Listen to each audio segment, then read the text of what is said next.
प्यारे मित्रों, DKP news पर आपका स्वागत है। आज मेरे साथ पूर्व विधायक एवं पूर्व विधान पार्षद बड़े किसान नेता राणा गंगेश्वर सिंह जी हैं। राणा गंगेश्वर जी, डीकेपी न्यूज़ पर आपको स्वागत है। धन्यवाद।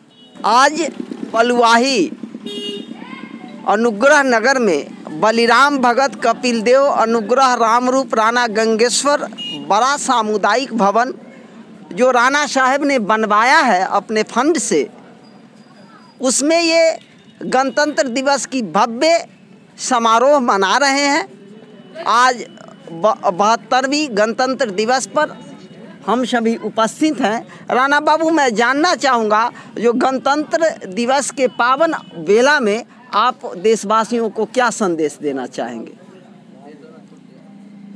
हमारे प्रिय पत्रकार मित्र पुत्र सुमन जी, हमारे बहुत ही सम्मानित युवा पिंकू जी और यहाँ उपस्थित तमाम भाइयों,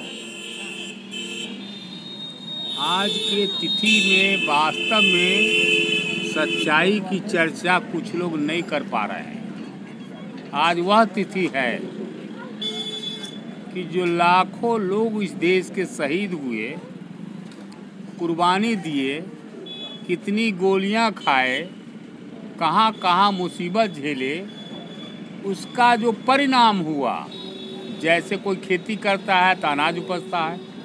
आज जो स्वतंत्रता आंदोलन, क्रांति, शहादत का परिणाम है, वो 26 जनवरी को मिला।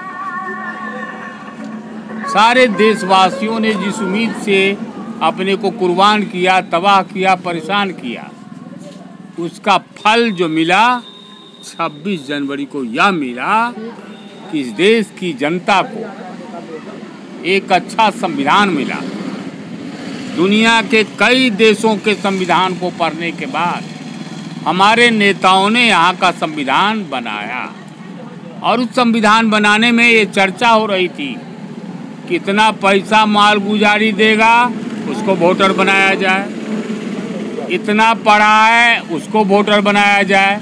लेकिन हम धन्यवाद देते हैं, आभार व्यक्त करते हैं उन नेताओं को और अम्बेडकर साहब को, जिन्होंने ये तय किया कि 21 वर्ष का जो भी बालिग होगा, जिस जाति धर्म का, वह इस देश का वोटर होगा। तो वही संविधान सभा ने 21 वर्ष को अधिकार दिया, अब तो 18 वर्ष वाला को मिल गया है। और यही बालिग अधिकार 8 गो चौकीदार बहाल किया है। आपको है मालूम? खाली थोड़ा हम उसको साफ कर देना चाहते हैं। आज के डेट में एक वोटर एगो गांव का पंच चुनते हैं, दूसरा सदस्य चुनते हैं, तीसरा समिति चुनते हैं, चौथा मुखिया चुनते हैं, पांचवा जिला परिषद चुनते हैं और इसके बाद एक एमएलए चुनते हैं, एगो एमपी चुनते हैं और एमएलसी भी कुछ लोग चुनते हैं। तो कुल मिलाकर एक वोटर अगर दिल्ली जाएगा तो देश के किसी वोटर को अपना एगो एमपी मिलेगा। अगर एक वोटर किसी कारण से राज्य की राजधानी पटना जैसा जाएगा तो वहाँ भी एगो विधायक जी मिलेंगे, और जिला जाएगा तो जिला परिषद मिलेंगे, ब्लॉक जाएगा तो पंचायत समिति मिलेंगे, गांव में मुखिया मिलेंगे, वार्ड मेंबर मिलेंगे, पंच मिलेंगे। अब संजोग से सबको वेतन है। हम लोग भी मुखिया थे, अंत में आया था 20 रुपये मीटिंग, आप तो 500 रुपया पंच को ही वेतन है। आपको मालूम नहीं है सुमन जी, एमएलए का पहला वेतन कितना था? 2500 रुपया। 2500 रुपया एमएलए का पहला वेतन था, जो 52 में चुनाए थे। हम जब एमएलए बने 2010 में तो 25,000 तनख्वाह हुआ। अब जो एमएलए बन रहे हैं, यह हमको भी जाते जाते मिला 70-80 हज़ार वेतन और 70,000 टीए का भी एगो बुद्धि है। सप्ताह में वो मीटिंग पटना होगा, अप डाउन का 15 रुपये किलोमीटर। 2000 रुपया प्रतिदिन हॉल्टेज का, तो 1.5 लाख आजकल के मेले को हो गया। कहाँ 25 अब 1.5 लाख मिलता है। मेले फ्लैट मिल रहा है, बहुत सारी की सुविधाएं मिलती है। हर मीटिंग के ब्लॉक में, जिला में मेंबर होते हैं, वहाँ प्रश्न उठा सकते हैं। अब वो सोचने वाले, प्रयास करने वाले हैं कि नहीं। लेकिन आपको एक वोटर को 8 गो चौकीदार मिला हुआ है, इसको खोजिएगा तो देख देख पर आपको ये संविधान हमारा दिया है, ये संविधान हमारा दिया है। और संविधान में भी गरीब गुरबा को आरक्षण दिया गया। उस समय जो खास कर अनुसूचित जाति के लोग थे, जनजाति के लोग थे, अति पिछड़ा थे, इनको नहीं मिल पाता अगर वोट से चुने जाते तो होता। उस समय भी जो राजा रजवाड़ा जमींदार काबिल थे, वोट में आ गया, प्रणाम किए, बाप रे बाप, राजा साहब प्रणाम कल की, आपके करा ओकरे वोट दे भाई। तो जो राजा काबिल हो गए, देवरी से निकल गए, महल से प्रणाम किया था, MP MLA मंत्री हो गए। आज जो गधा रहा है अराल और ले रह गए।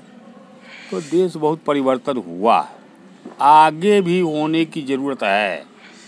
आज सड़क गली गांव टोला में जा रहा है, बिजली रोशनी लोग देख रहे हैं। इस पहले राजा साहब का क्या काम था, भोरे उठ रहे हैं, आज क्या खाएंगे, तब वो हिरन का मांस, हाँ ठीक है, हिरन का मांस बनाया खनसामा।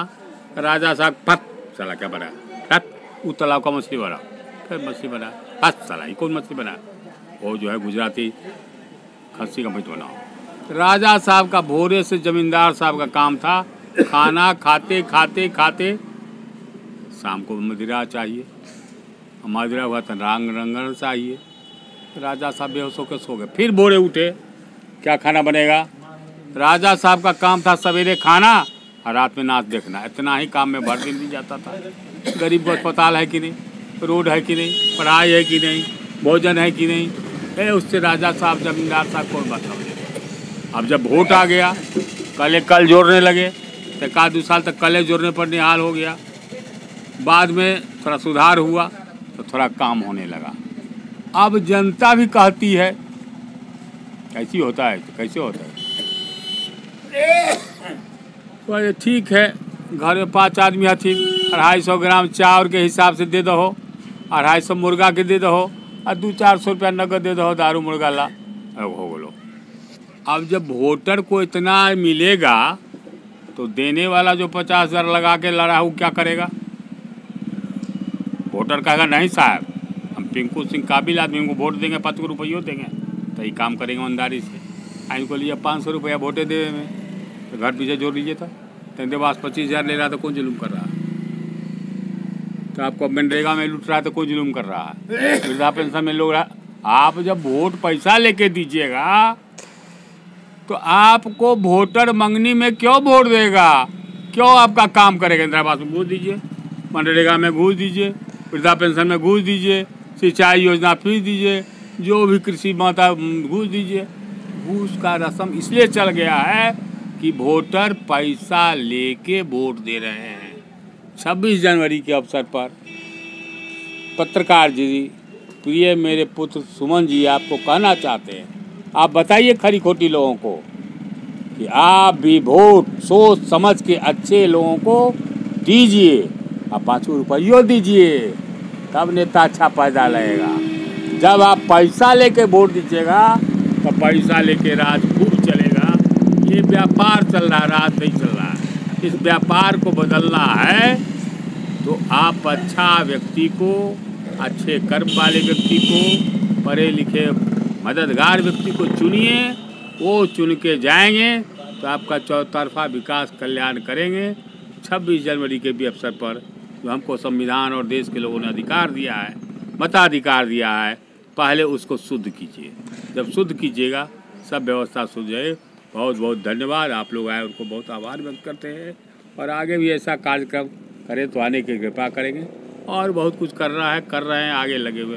धन्यवाद। दर्शकों, आपने देखा जो राणा बाबू किस प्रकार से सारी व्यवस्थागत खामियों को इन्होंने उठाया है, और खामियों के पीछे का जो मूल कारण है वह क्या है, उस पर भी इन्होंने अपनी बहुआयामी दृष्टिपात की है।